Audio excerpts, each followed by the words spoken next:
Hey guys, Charlie from Top Table TCG here, and today we're going to be doing a deck profile on Baromagnes.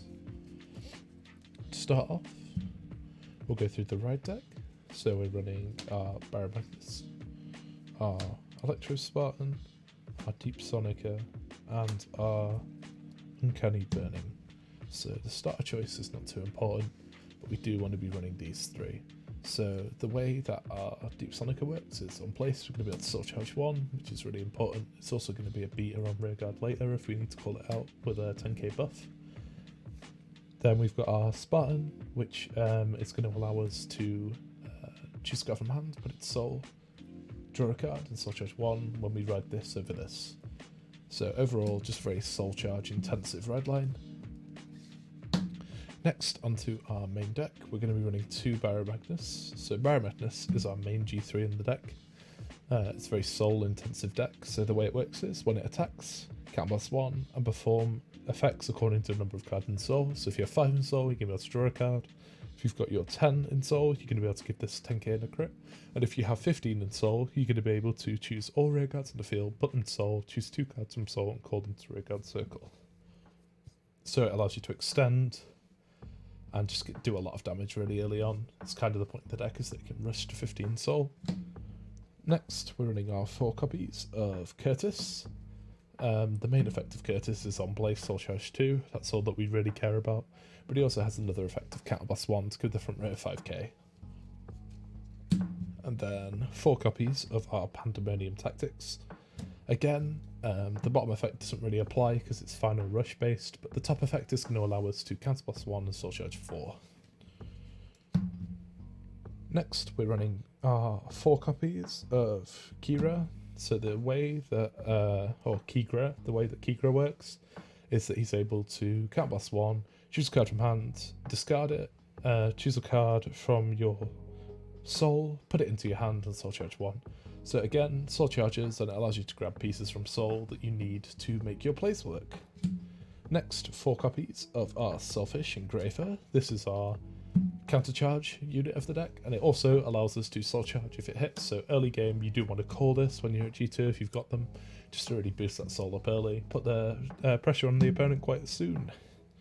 And then our 2 Keenly Lulely. The way that she works is you counterblast 1, choose any number of cards in soul, put them back to deck, and she's going to gain 5k power for each one put back. So late game, when you have maybe 20 cards in soul, which is 5 more than you need, you can put your 5 back, she's going to gain 25.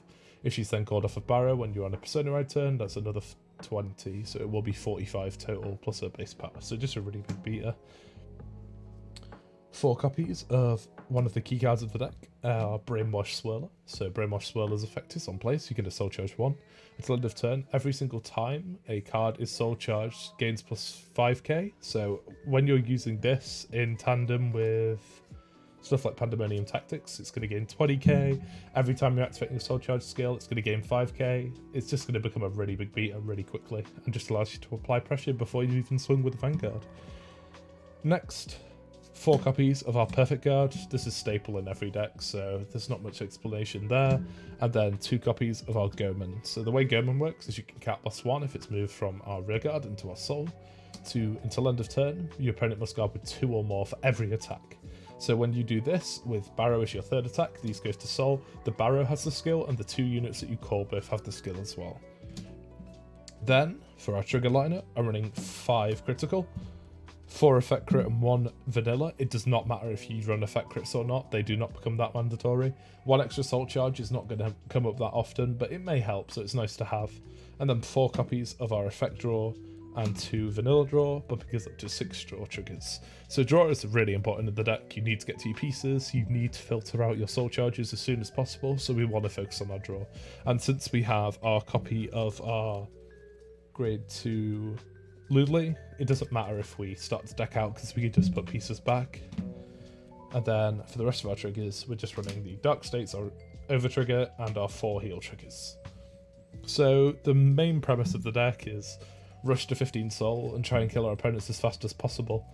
We really want to be comboing off our Swirlers with our Pandemonium Tactics, our Curtises, our other soul charges to make them really big units early on, swinging for 50k columns, or bigger potentially, and then calling more units out and just going on for that finisher, using that with stuff like Gerben to just really restrict the opponent's ability to guard.